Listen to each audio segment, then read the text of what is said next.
A todos mis hermanos y hermanas muy apreciables en el Señor Jesucristo, el deseo de mi corazón es que estén teniendo gratos días, placenteros días, pero sobre todo acordarnos, hermanos, que en la presencia del Señor hay plenitud de gozo, delicias a su diestra para siempre.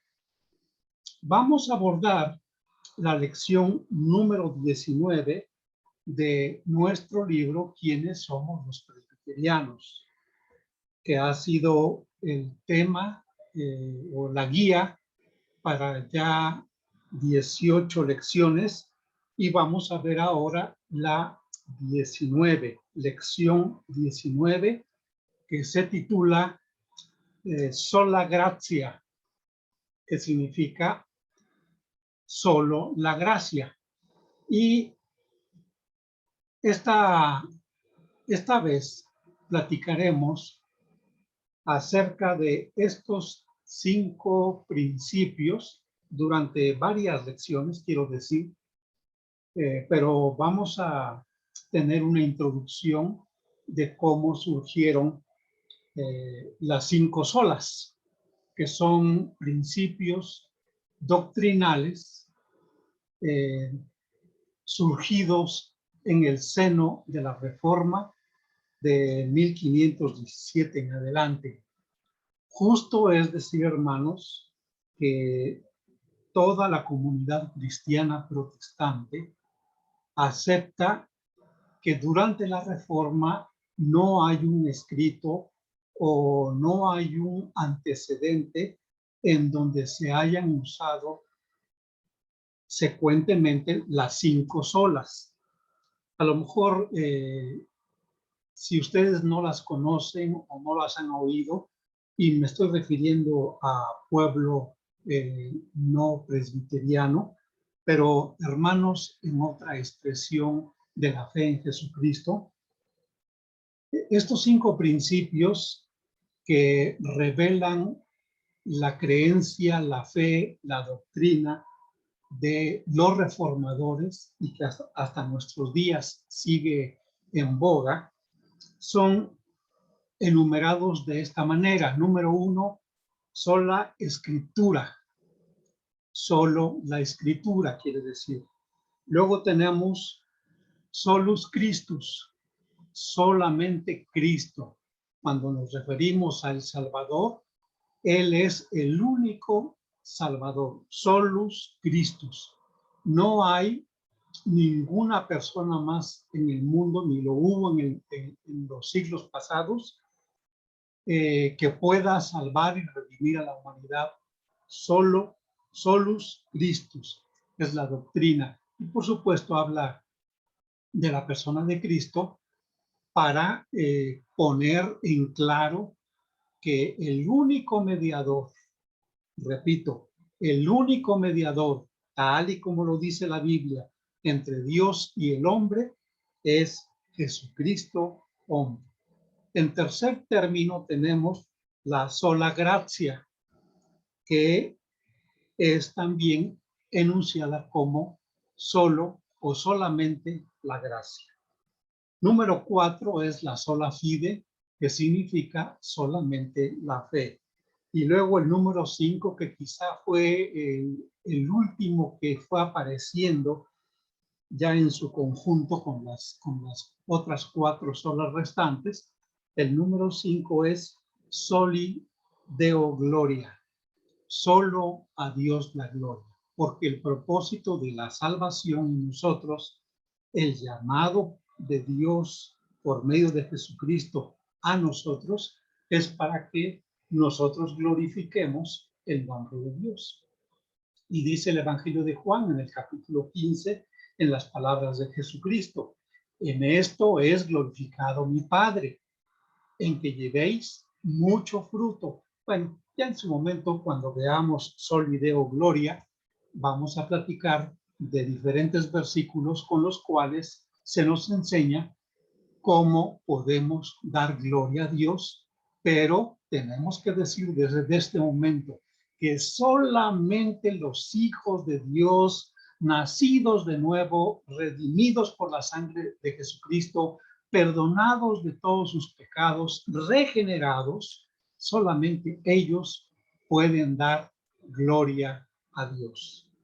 Muy bien, entonces vamos a compartir la pantalla como solemos hacerlo y vamos a recordar que durante la Reforma, los reformadores fueron descubriendo las verdades bíblicas, pues por supuesto las que ya tenía Pablo, las que tenía Pedro, Juan, etcétera, toda la iglesia primitiva, seguramente, y a lo mejor me atrevo a decir que también los primeros padres de la iglesia, la teología patrística, aunque ya para ese entonces, y aún en tiempos de Pablo, ya existía el gnosticismo, es decir, personas que le estaban dando un enfoque diferente a lo que era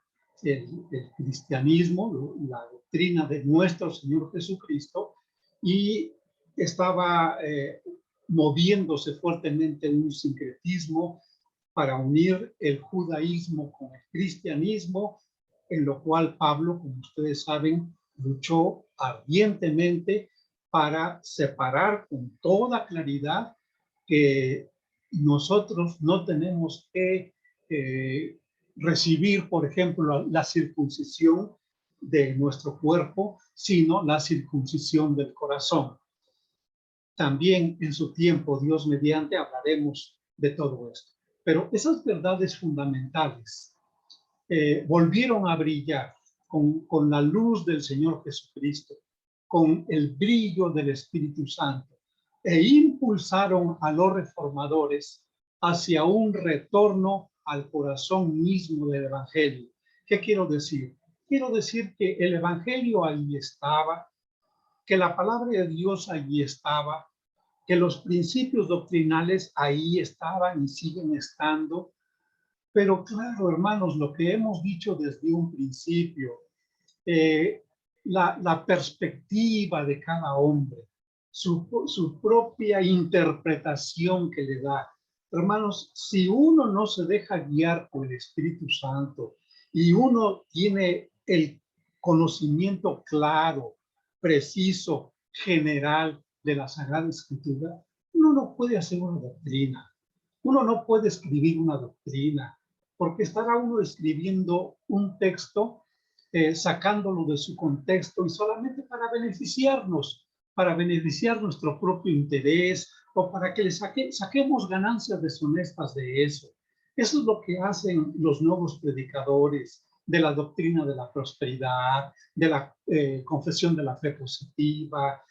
Esa gente, hermanos, que viven rodeados de lujos, de riqueza, que están obteniendo el pobre hombre y pobres mujeres que se dejan seducir por todas estas elocuencias de predicadores que me atrevo a decir ni salvos son, ni redimidos ni nacidos de nuevo. Pero se me olvidaba. Déjenme interrumpir lo que estamos diciendo para pedirles, hermanos, que digan ustedes con convicción: Señor Jesús, abre mi entendimiento para comprender las Sagradas Escrituras. Lucas 24:45. Y vamos a decirlo con certeza, hermanos. Dios, abre mi corazón para estar atento a tu palabra. Ahora vamos a decirlo con toda seguridad.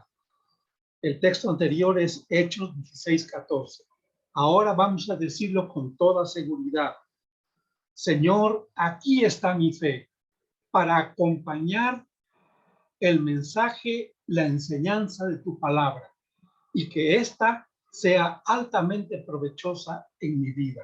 Hebreos 4:2. En el nombre de Cristo Jesús. Entonces, estamos diciendo cómo los reformadores retornaron, volvieron al corazón mismo del Evangelio y sintetizaron el brillo de la nueva creencia o de la fe que allí estaba, de la luz que allí estaba brillando por Jesucristo y por la Escritura Santa y por el Espíritu Santo que estaba poniendo en cada corazón el conocimiento de las verdades bíblicas. Esto quedó sintetizado en lo que se llama los principios de la Reforma.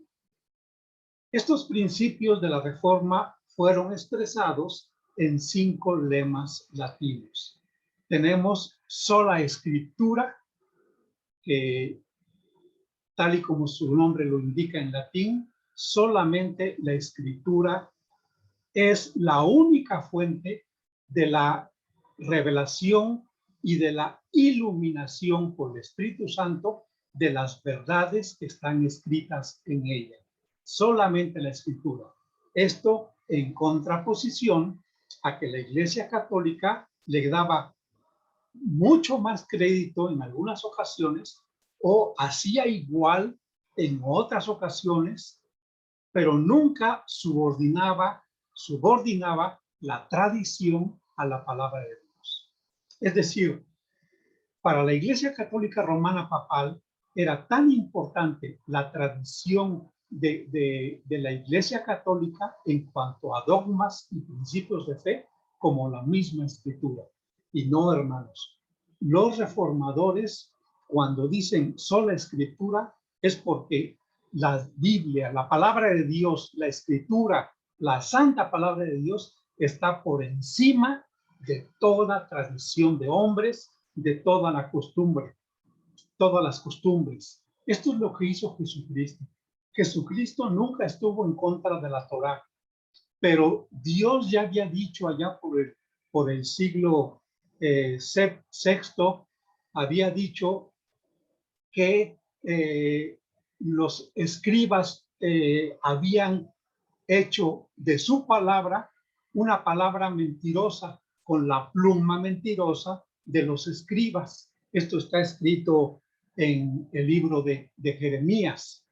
Entonces, si ya desde aquel entonces se venía falseando la escritura, hermanos, al hacer copias de copias de copias y meterle anotaciones, claro, se dejó a un lado la pureza de la escritura de la palabra de Dios y se hizo el Talmud, que es una serie de interpretaciones, pero que van al extremo de lo absurdo, de interpretaciones de la santa palabra de Dios y que no dejan de ser interpretaciones de hombres. Entonces, sola escritura hace a un lado la tradición de los hombres. La sola gracia, solamente somos salvos por la gracia, y esto está en contraposición a que la Iglesia Católica pugnaba por los méritos que debemos tener para ser salvos. Es decir, no solo la gracia nos va a salvar, porque nosotros debemos tener méritos, y si esos méritos se traducen en cuantiosas cantidades de dinero, pues mucho mejor nos va en el otro mundo, ¿no? Pero no, hermanos, somos salvos solamente por la gracia. La sola fe, que este también es uno de los principios de la Reforma, y esto está en contraposición a las obras hechas por el hombre para conseguir la aprobación de Dios y poder alcanzar la salvación. Nada más contrario al principio de la palabra de Dios, porque la palabra de Dios dice que somos salvos por la fe, no por obras de justicia, para que nadie se gloríe. Tú, hermano, ¿has pensado que tú sí puedes gloriarte de tu salvación porque tus obras son abundantes, porque das diezmos, porque das limosnas, porque para todo lo que te piden dinero, ahí está tu dinero? ¿Crees que esas son obras que te pueden salvar? Bueno, cuando leamos y cuando veamos con toda claridad este principio de sola fide, solamente la fe, vamos a ver cómo Dios no te pide ninguna obra para que tú seas salvo. Finalmente, en el punto número 5, soli deo gloria. Solo a Dios la gloria. Y también vamos a platicar respecto a esto, de cómo el cristiano nacido de nuevo puede y debe glorificar a nuestro Dios. Entonces, esto tengámoslo muy presente. En la Reforma surgieron los 5 principios expresados en lemas latinos: sola escritura, sola gratia, sola fide, solus Christo y soli deo gloria. En esto todos los cristianos nacidos de nuevo debemos creer, porque está perfectamente fundamentado en la palabra de Dios. Y creo, hermanos, sin temor a equivocarme, que casi todas las expresiones de la fe cristiana que surgieron por la Reforma tienen estos principios como pilares en su creencia y en sus credos. Muy bien. Ahora, hermanos, tenemos que decir nuevamente que las solas, es decir, la palabra en latín que significa solo o solamente, no se articularon, es decir, no tuvieron una secuencia sistemática, sino hasta el siglo XX, hermanos. Es decir, tuvieron que pasar casi 500 años para que se pudieran conjuntar las 5 solas. Esto no nos parezca mal, no nos parezca raro. Sencillamente, para algunos reformadores había quizá 2 principios fundamentales, había quizá 3, había quizá 4, pero fue hasta el siglo XX en donde ya se conjuntaron los 5 principios fundamentales.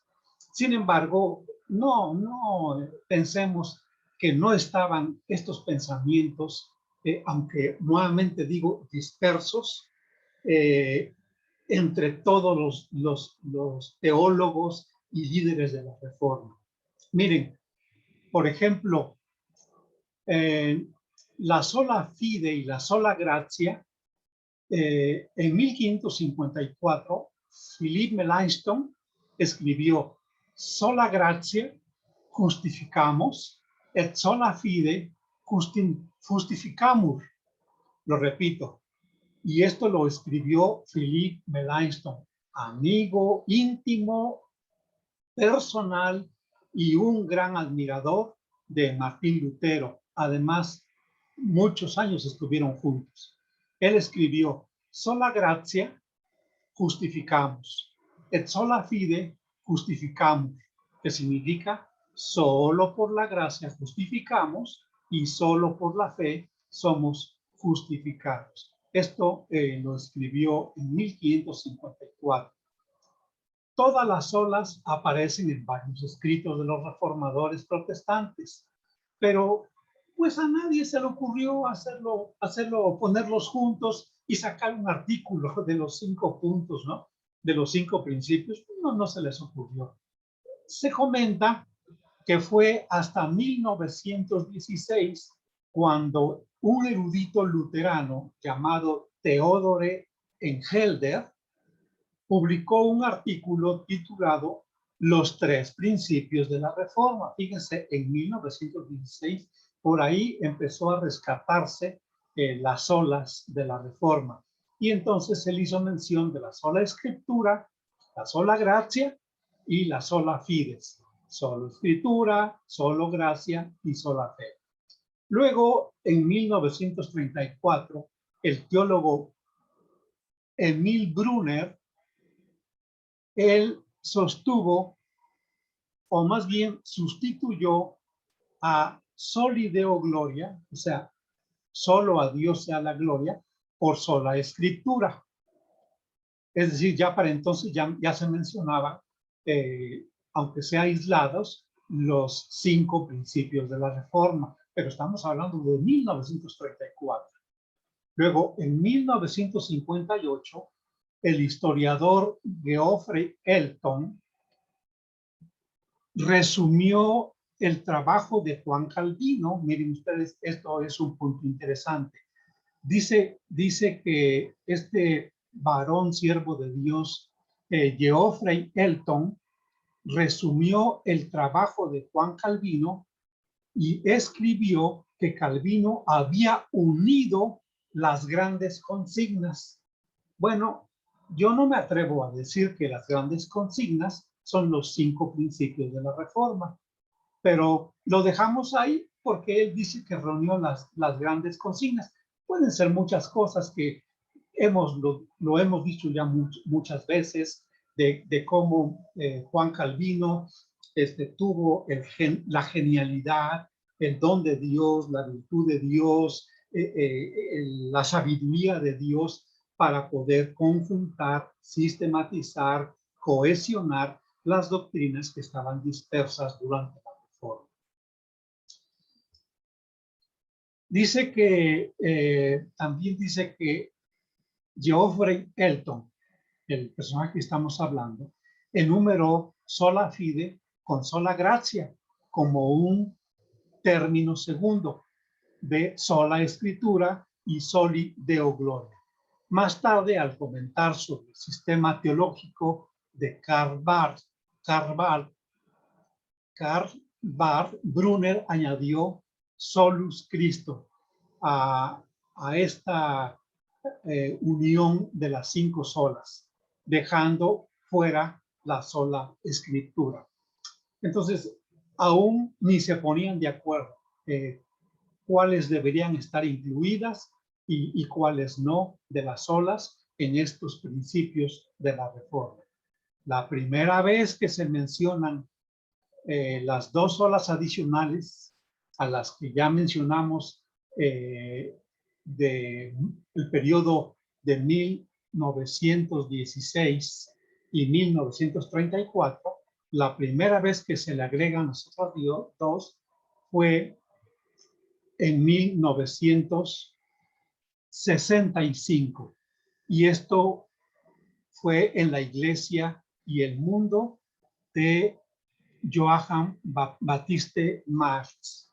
Bueno, hermanos, esto es interesante que lo sepamos, porque en muchos libros vamos a leer de las 5 solas, pero como yo siempre me he preguntado, por ejemplo, ¿quién le puso los versículos a la Biblia?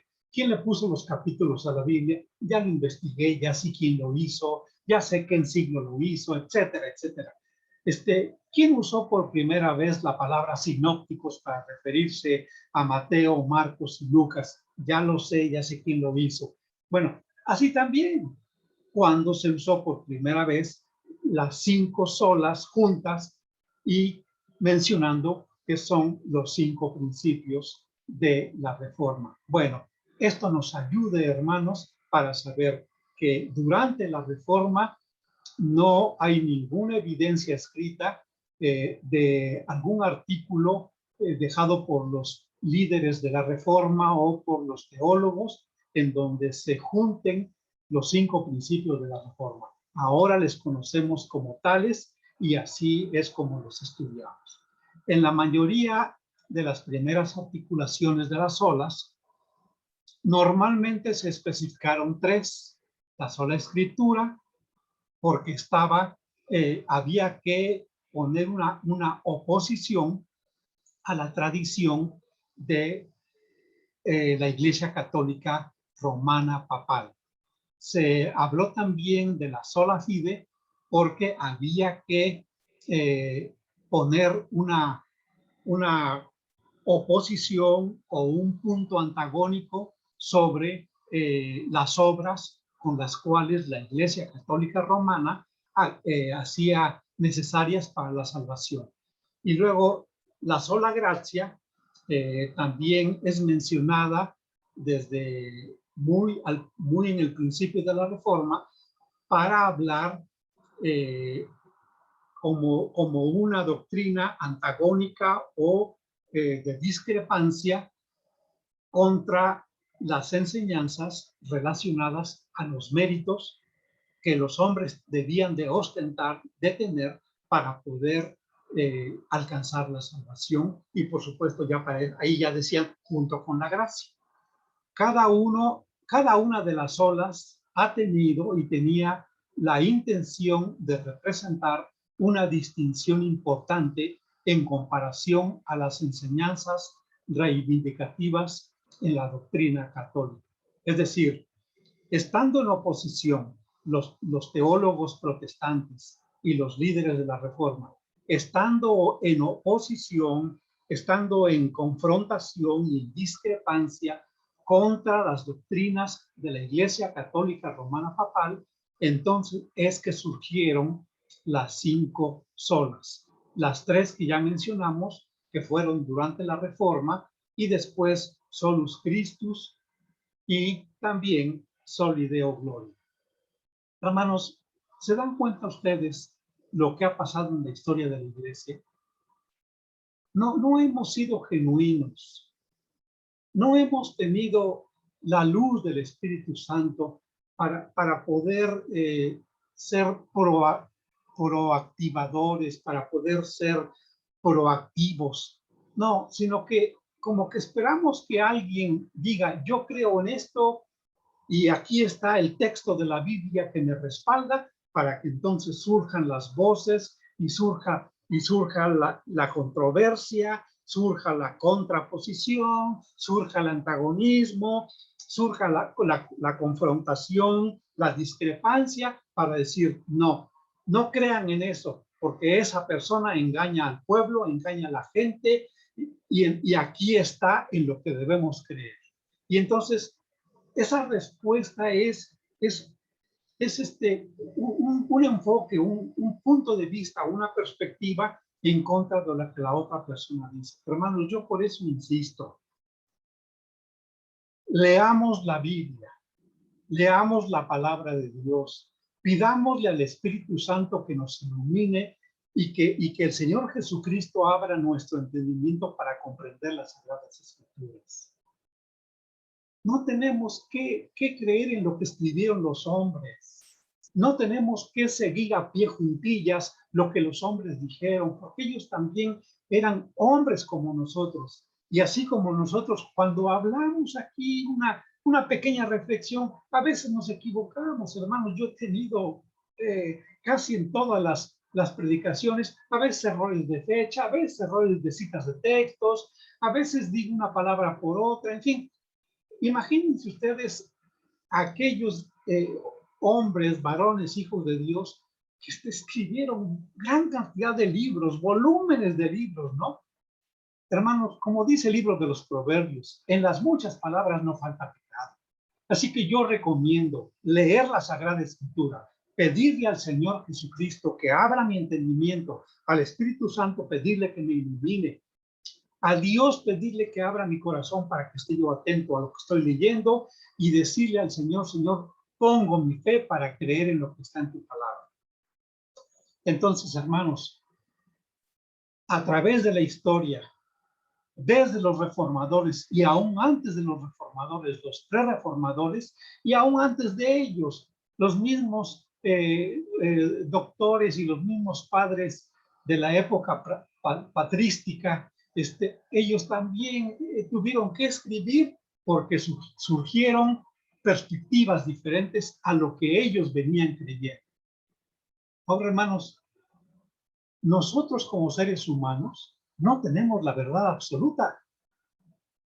La verdad absoluta está en poder de Dios. Y sí, tú puedes pedirle a Dios que te revele la verdad, pero ¿tienes el corazón perfecto como el de Jesucristo? ¿Tienes la concupiscencia de la carne perfectamente controlada como lo hizo Jesucristo?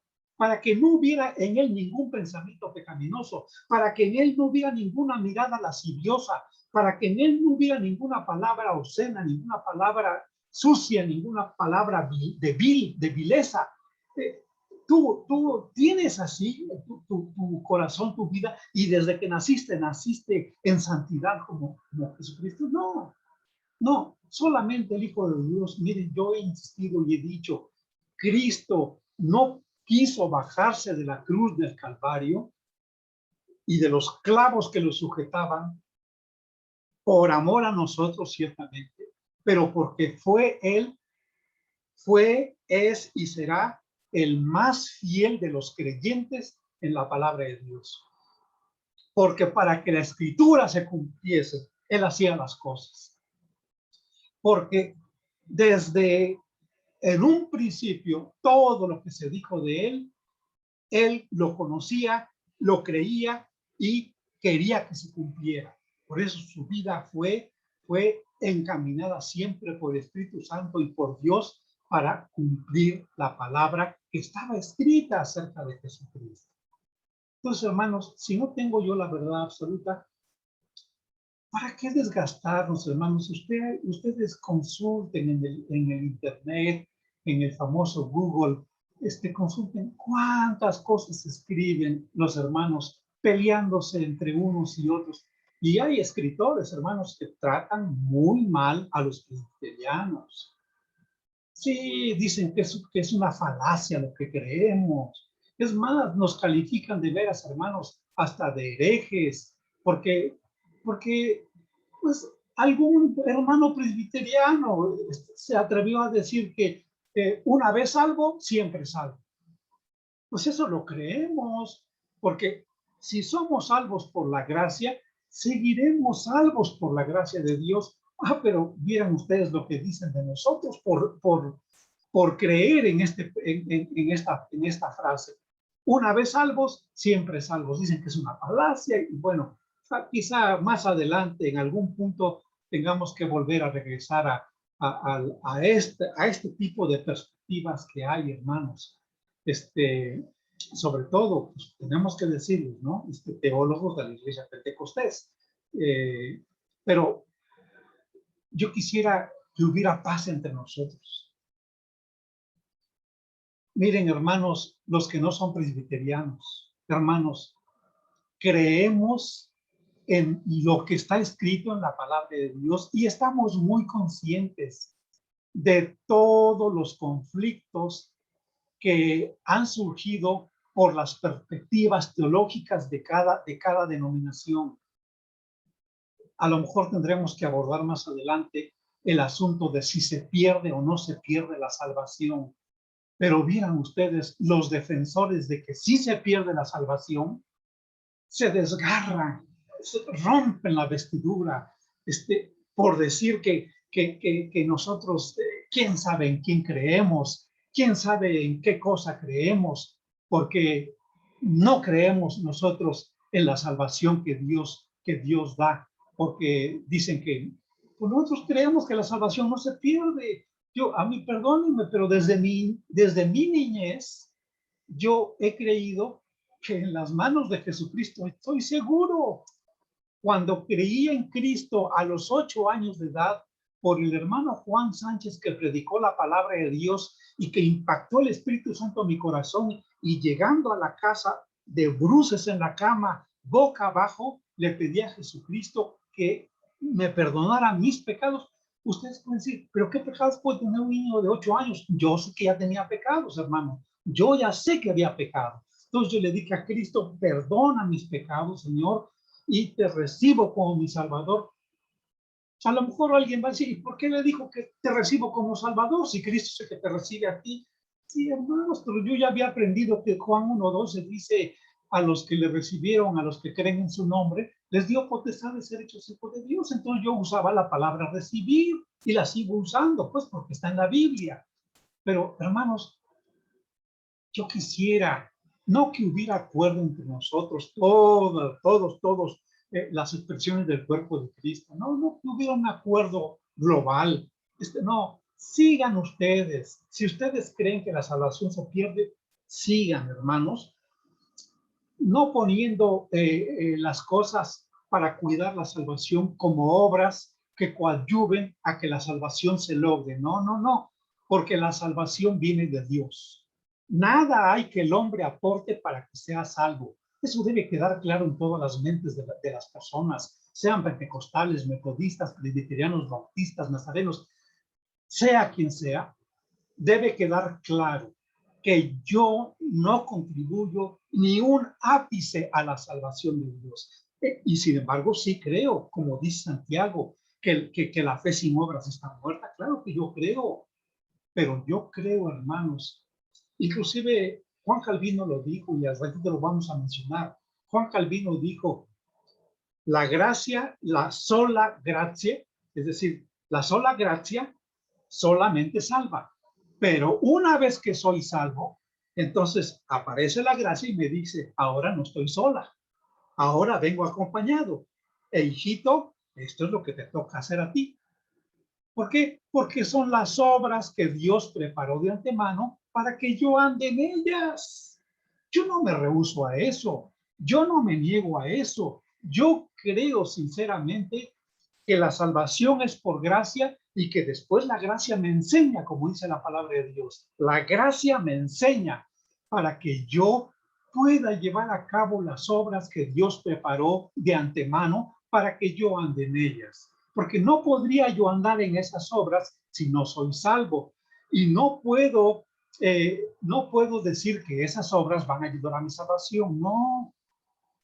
Número uno, porque Dios pone en mi corazón el querer como el hacer. Antes bien, puedo desviarme y no hacer las obras que Dios me pidió para este día. Y entonces, antes de cerrar mis ojos en un sueño que me lleve al descanso, yo debo pedirle a Dios que me perdone si fallé en este día y que me dé oportunidad de no apartarme ni a derecha ni a izquierda de su propósito para mí en ese día. Muy bien, hermanos, continuemos porque seguimos con esto. Entonces, la lección 19 dijimos que se refiere exclusivamente a la sola gracia. La sola gracia, o la sola gracia, es la doctrina que sostiene que la salvación viene solo por gracia de Dios, es decir, por su favor inmerecido. Él ha decidido salvar a pecadores que no merecen en lo absoluto el perdón de Dios. Hermanos, queremos decir claramente, tú y yo, como pecadores o como nacidos con naturaleza pecaminosa e inclinados hacia el mal, en donde no tenemos ningún pensamiento de Dios, por nuestra impiedad, por nuestro pecado, tú y yo, ¿qué merecemos? ¿Qué puede merecer una persona que rechaza todo lo que tiene que ver con Dios? Bueno, por eso es que se le llama a la gracia como un don inmerecido, porque no merecemos nada nosotros, pero Dios nos da, porque es el significado de don, nos da la gracia. Repetimos, sola gracia es la doctrina que sostiene que la salvación viene solo por la gracia de Dios, es decir, por su favor inmerecido.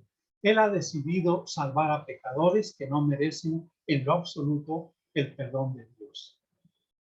¿Cuál es la fuente única de la salvación? Es decir, ¿dónde se origina la salvación? Bueno, la fe y el arrepentimiento son el medio que Dios tiene para que fluya la salvación. La fe y el arrepentimiento. Pero hermanos, ustedes deben saberlo, porque yo no me cansaré de repetirlo. Tanto lo uno como lo otro, es decir, tanto la fe como el arrepentimiento, no son proacción de mi corazón. No soy proactivo en cuanto a fe y no soy proactivo en cuanto a arrepentimiento. Miren, hermanos, si por mí fuera, nunca me arrepentiría de mis pecados.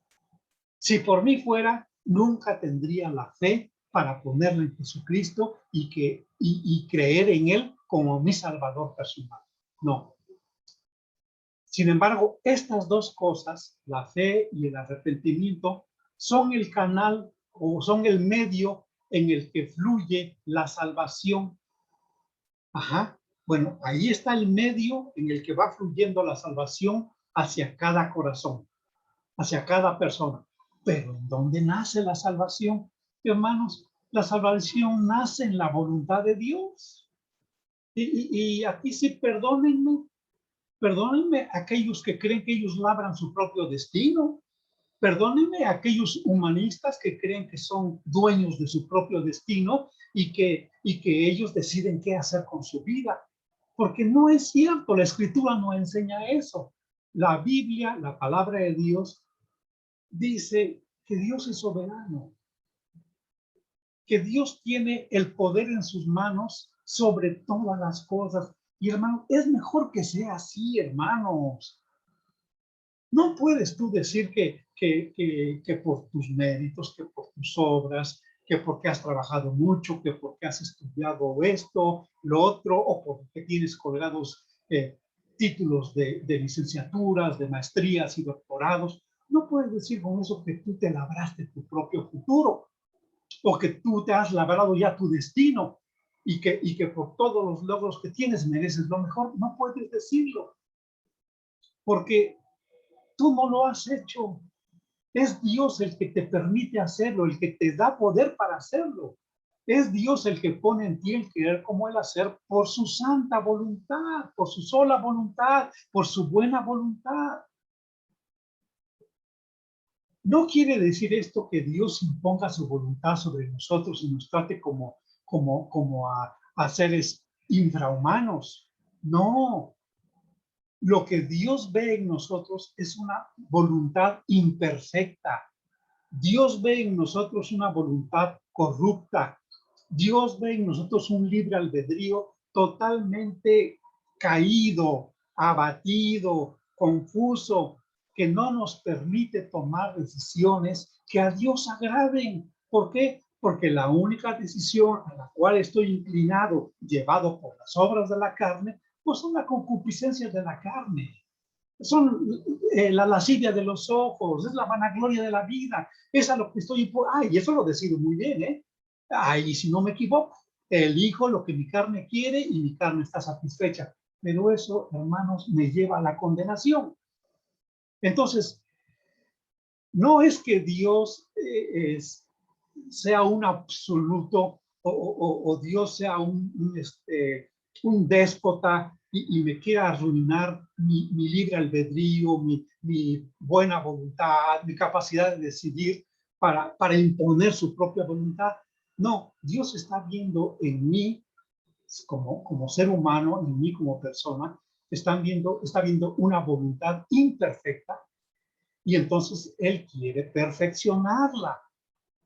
Él quiere que yo tenga una voluntad perfecta a la semejanza de Jesucristo, su Hijo. Entonces, pero Dios lo hace con amor. Dios me dice, mira, esta es mi voluntad. Este es el designio de mi voluntad.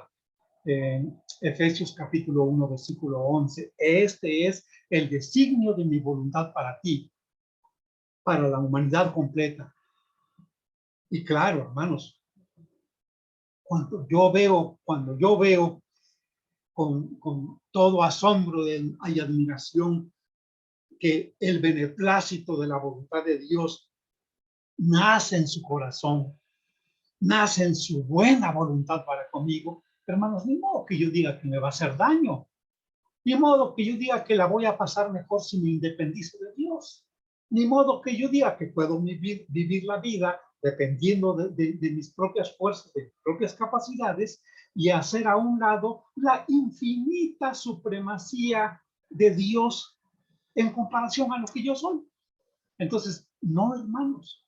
Entonces, lo que Él quiere es perfeccionar mi voluntad y para ello me va dando más y más de su santa voluntad, porque la voluntad de Dios es buena, es perfecta, es santa y sobre todo es agradable.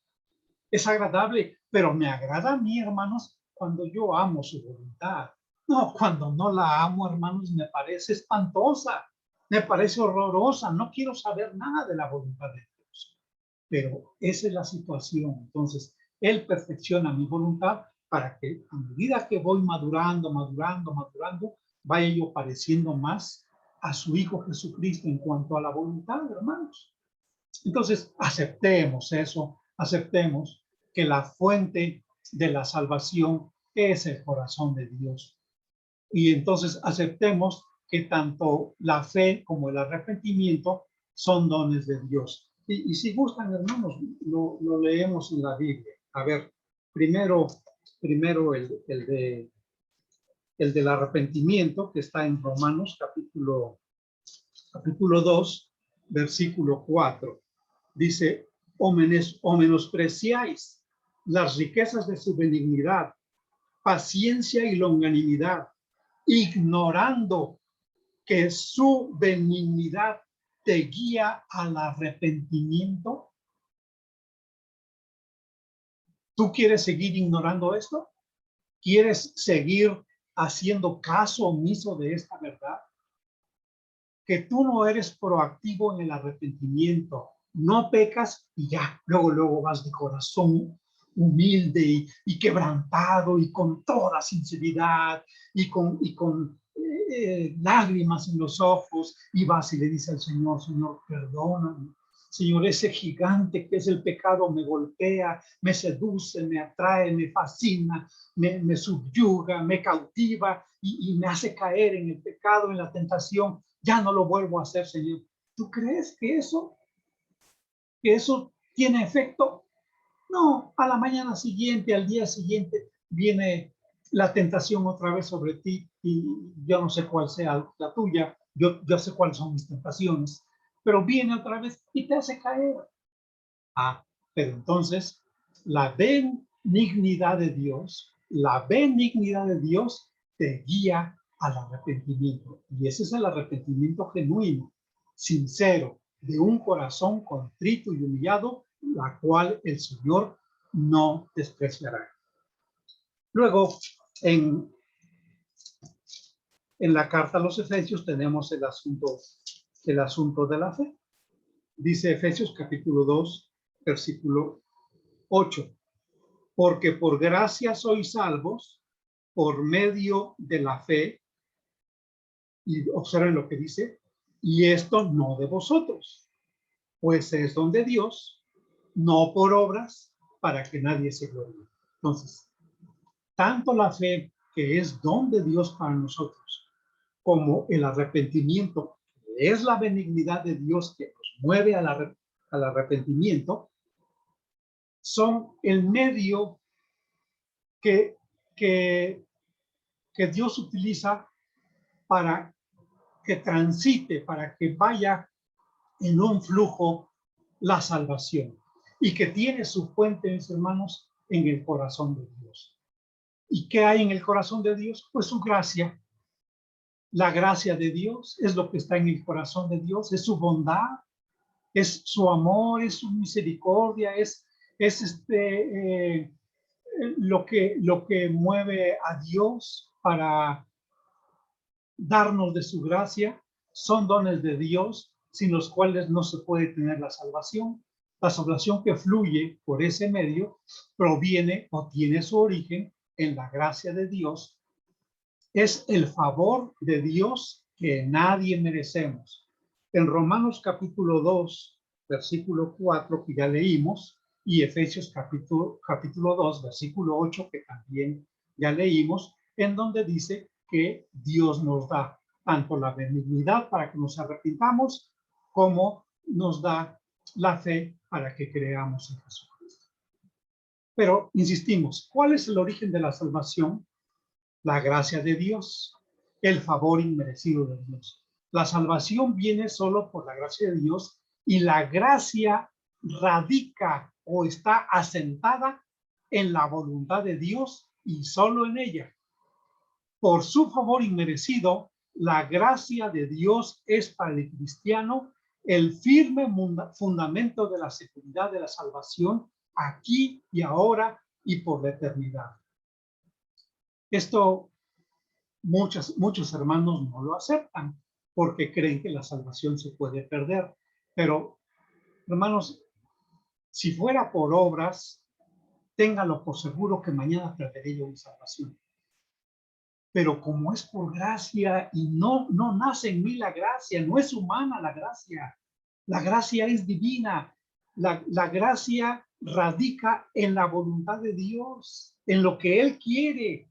Él quiere que yo sea salvo, Él quiere que yo sea salvo ahorita, toda mi vida, hasta que Él me llame y por la eternidad que yo sea salvo. Ahora, no crean, por favor, hermanos que piensan o que creen que la salvación se puede perder. No crean que no leemos la Biblia, que no leemos todos los pasajes que ustedes citan argumentando que la salvación se puede perder. Sería muy largo el ir revisando texto por texto de todo lo que ustedes pues han estudiado y sacan y publican y nos maltratan y nos dicen cosas. Los conocemos, pero ¿qué ganas tú, hermano? ¿Qué gano yo si nos ponemos a discutir sobre eso? No es más que tu perspectiva teológica y no es más que mi perspectiva teológica. Bueno, si en algo soy teólogo, alguna vez alguien me dijo que soy teólogo, pero hermanos, y ese alguien fue don Ronaldo Harris, que está en la presencia de Dios. Pero hermanos, yo estoy realmente contento, con gozo. ¿Por qué? Porque la gracia y ser salvo por gracia no me da licencia para pecar. Jamás. No leo en ninguna parte de la Biblia que puedo pecar y vivir en paz sin esperar el justo juicio de Dios aquí mismo en la tierra. Aquí mismo va a pasar. Entonces, hermanos, no nos olvidemos que si estoy en pecado y mi corazón se endurece por el engaño del pecado, hermanos, yo creo en el poder inmenso que tiene la benignidad de Dios para llevarme al arrepentimiento, aún a consta de lo que más ame yo en la vida. Pero esto, hermanos, pues no permitas que llegue a tu vida. Por eso vamos a vivir fielmente con lo que dice la palabra de Dios. Vamos a vivir en obediencia a Dios, hermanos.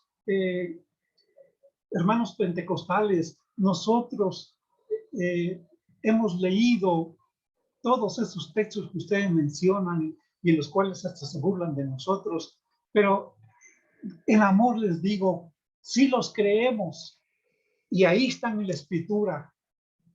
¿Por qué Dios así quiso poner y nosotros por qué tuvimos diferente perspectiva teológica? Bueno, Dios lo sabe, pero no puedes decir que de Dios solamente vas a recibir lo bueno y no lo malo. De Dios tenemos que recibir todo, como le dijo Job a su mujer. ¿Qué nada más voy a estar con Dios cuando recibo abundancia de Él? Y ahora que me ha quitado todo, ¿voy a rechazar a Dios? No. Así que no hablemos como personas fatuas. Vamos a hablar en amor. Y van a ver, hermanos, que tenemos más doctrinas en común, más principios de fe y de creencia en común que el estar discutiendo si la salvación se pierde o no se pierde. Y no porque no sea un asunto importante, hermanos. No, tan importante es que yo vuelvo a insistir. La salvación viene solo por la gracia de Dios. Es decir, no es proactividad humana. Y la gracia radica en la voluntad de Dios y solo en la voluntad de Dios. Es por su voluntad que soy salvo. Es por su voluntad que soy perdonado de mis pecados. Es por su favor inmerecido. La gracia de Dios es para el cristiano el firme fundamento de la seguridad de la salvación, aquí y ahora y por la eternidad. La sola gracia. Efesios capítulo 1 y capítulo 2, solo para dar respuesta a algunas preguntas. Efesios capítulo 1, versículo 4. ¿Cuándo nos escogió Dios? Versículo 4. Dice, según nos escogió en él antes de la fundación del mundo, para que fuésemos santos y sin mancha delante de él. Y hermanos, no para ser santos y sin mancha debo ser salvo primero, ¿no? O es que tengo que separar la salvación y poner hasta un extremo la santidad y la limpieza de mi vida espiritual. No, no, según nos escogió en él antes de la fundación del mundo, para que fuésemos santos y sin mancha delante de él. Siguiente pregunta. ¿Por qué nos escogió el Señor? El versículo 5 dice, en amor, habiéndonos predestinado para ser adoptados hijos suyos por medio de Jesucristo, según el puro afecto de su voluntad. Yo le di una mordida a Dios. Yo lo chantajeé a Dios. Yo le dije, Dios, yo conozco más que tú, así que en amor, elígeme, en amor, hazme ser un hijo tuyo por medio de Jesucristo, según el puro afecto de tu voluntad. ¿Yo soy capaz de eso? No, no, hermanos. Nació en el corazón de Dios, en el amor de Dios, el habernos predestinado para ser adoptados hijos suyos por medio de Jesucristo, según el puro afecto de su voluntad. Así queda escrito en la palabra de Dios. Es la pura gracia, su decisión, su voluntad. Él nos llama y su llamado es irresistible. Hay algunos que dicen que sí se puede uno resistir al llamado. Bueno, hermanos, mantente pues firme en la palabra de Dios, mantente firme en tu fe y caminas muy cerquita del Señor. En segunda carta a los Corintios, capítulo 6, versículo 1, hay un texto que a mí me gusta citar, pero la explicación, por supuesto, que es un poquito larga. Dice segunda de Corintios 6, 1, así pues, nosotros como colaboradores suyos, está hablando el apóstol Pablo, así pues, nosotros como colaboradores suyos, os exhortamos también a que no recibáis en vano la gracia de Dios. Por eso hay personas que creen que la gracia de Dios no es irresistible, sino que hay personas que no la rechazan, pero la reciben en vano. La palabra vano, acuérdense que les he explicado, vano, vanidad, que significa vacío. Es decir, la echan, como decían en mi pueblo, allá en Córdoba, Veracruz, la echan en saco roto. Según el puro afecto de su voluntad, esto es la pura gracia, la decisión de Dios, su voluntad. Él nos llama y su llamado es irresistible. Pero, segunda de Corintios 6:1, dice que somos exhortados a que no recibamos en vano la gracia de Dios. Es decir, que no la echemos en saco roto. Ahora bien, cuando recibimos en vano la gracia de Dios, dice la palabra de Dios.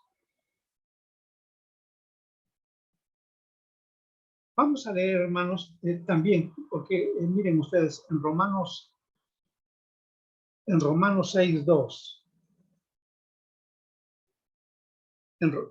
perdón, Vamos otra vez a la carta de los Romanos. Romanos capítulo 6, versículo 2. Dice desde el versículo 1, perdón hermanos, mi nota se me distrajo. Dice, ¿qué pues diremos? ¿Perseveraremos en el pecado para que la gracia abunde? Es decir, ¿la gracia me da permiso o licencia o autorización para pecar? ¿Qué pues diremos? ¿Perseveraremos en el pecado para que la gracia abunde? Hermanos, ¿ustedes creen que nosotros hacemos caso omiso de esta pregunta y de esta respuesta? Dice Pablo, en ninguna manera. ¿Cómo viviremos? ¿Cómo? En ninguna manera, porque los que hemos muerto al pecado, ¿cómo viviremos aún en él? Acuérdense ustedes que en Efesios capítulo 2, versículo 1, dice que estábamos muertos al pecado, que estábamos muertos en nuestros delitos y pecados. Pero ya una vez que somos salvos, estamos muertos al pecado. Como dice el versículo 2, porque los que hemos muerto al pecado, es decir, antes vivíamos muertos en delitos y pecados. Ahora Cristo nos dio vida. Jesucristo nos resucitó, nos dio vida juntamente con Él. Entonces, ahora que soy salvo y que tengo vida en Jesucristo, ahora estoy muerto al pecado. Y el pecado no se enseñorea más de mí. Porque el que ha muerto ha sido justificado, dice el versículo 7. Entonces, hemos sido muertos al pecado y ya no vivimos en él. Luego entonces, recibir la gracia en vano, es decir, echarla en un saco roto, es vivir todavía esclavizados del pecado. Esto sobrepasa nuestro entendimiento o nos contradecimos, porque claramente el apóstol Pablo sigue hablando acerca de la gracia y en Romanos 6:15 vuelve otra vez al asunto. ¿Qué pues? ¿Pecaremos porque no estamos bajo la ley, sino bajo la gracia? Es decir, reitera Pablo, la gracia nos da licencia o nos da autorización para pecar. Y además ya no estamos bajo la ley, sino ahora bajo la gracia. ¿Pecaremos entonces? Dice Pablo. En ninguna manera. ¿No sabéis que si os sometéis a alguien como esclavos para obedecerle, sois esclavos de aquel a quien obedecéis, sea del pecado para muerte o sea de la obediencia para justicia? Como salvos, perdonados de nuestro pecado, somos obedientes a la justicia. Ahora tenemos que servir a la justicia del Señor, por lo cual el pecado no se enseñorea de nosotros. Hermano, pues si tu vida, hermano, no muestra estas características espirituales, en donde tú obedeces a la justicia de Dios, en donde tú no perseveras en el pecado, puedes pecar una vez, dos veces, pero inmediatamente te sientes movido por la benignidad de Dios para que te arrepientas y te apartes del pecado, hermano. Esas son señales de la gracia de Dios en tu vida. Eso significa que vas caminando en la obediencia a Dios, arrepintiéndote. En Primera de Corintios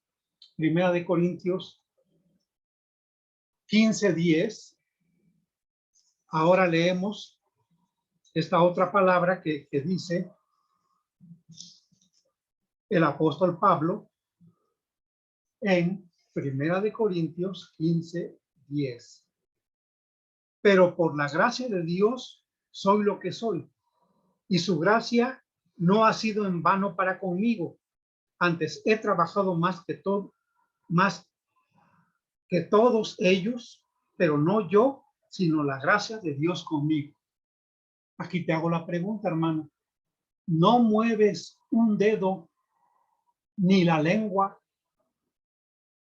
ni tu mente, ni tu corazón a favor de la obra de Dios? Es decir, no trabajas para el Señor, pero por la gracia de Dios soy lo que soy. Y su gracia no ha sido en vano para conmigo. Es decir, yo no la eché en un saco roto. Antes he trabajado más que todos ellos, pero no yo, sino la gracia de Dios conmigo. Hermano, por la gracia de Dios, tenemos que servir al Señor y hemos de servirle, porque ahí están las obras que Dios preparó de antemano. La gracia es la que actúa en nosotros para que podamos servir al Señor y cumplir su propósito para nuestra vida, haciendo las obras que Él preparó de antemano para con nosotros. Hermanos, creo que ya hemos de terminar. Voy a ir más rápido. Dice, por gracia, no por virtud del hombre. La gracia de Dios radica en la voluntad de Dios y solo en ella, sin jactancia por parte del hombre, más bien promueve la humildad en el hombre. El cristiano puede asegurar y decir, por la gracia sé que soy salvo. Por la gracia somos aceptos en el amado. Versículo 6 de Efesios 1. También en su gracia tenemos el perdón de pecados. Versículo 7. Por su gracia somos salvos. Capítulo 2, versículo 5. Por su gracia, Dios es bondad para nosotros en Cristo Jesús. Capítulo 2, versículo 7. Lean más a fondo esto y con más detenimiento, hermanos, porque vamos a encontrar enseñanzas muy hermosas. Así que es Dios quien nos da la salvación. Si Dios le ha salvado, Él le ha salvado a usted por medio de la fe. Dios no está aceptando ninguna clase de buenas obras para la salvación, pero después que usted es salvo, Dios entonces hablará con usted acerca de las obras. La salvación que Él le da a usted por medio de la fe es una salvación que por medio de Él producirá también un resultado. Amén. Así lo creemos, hermanos. Calvino lo expresó de esta manera: la fe sola salva, pero la fe salva no está sola. Y también dice lo mismo de la gracia. Y el apóstol Santiago en el capítulo 2, versículos 17 y 18 dijo, así también la fe, si no tiene obras, está completamente muerta. Entonces, hermanos, que Dios nos ayude, que Dios nos bendiga, que podamos recordar este principio de la reforma que se titula la sola gracia y que nos enseña que nosotros somos salvos por gracia, no por obras, para que nadie se gloríe. Necesitaríamos tiempo para hablar con más detalle de tantas cosas que tiene la palabra de Dios, pero les sugiero, hermanos, que lean diariamente la Biblia, la palabra de Dios, y tengan el hábito de subrayar palabras doctrinales como fe, gracia, santidad, justicia, y vayan viendo cómo van apareciendo en la palabra de Dios. Y hasta ustedes pueden hacer su propia Biblia temática, hermanos. Miren, si yo pudiera, juntos 5 hermanos bien comprometidos, y podemos hacer una Biblia temática en donde podemos poner una clara cohesión, una clara correspondencia de todos los temas doctrinales que trae la Biblia. Pero, ¿qué se requiere? Leer 31.104 versículos, 1.189 capítulos y leerlos con entendimiento para poder hacer una obra como esta. Que Dios les bendiga, hermanos.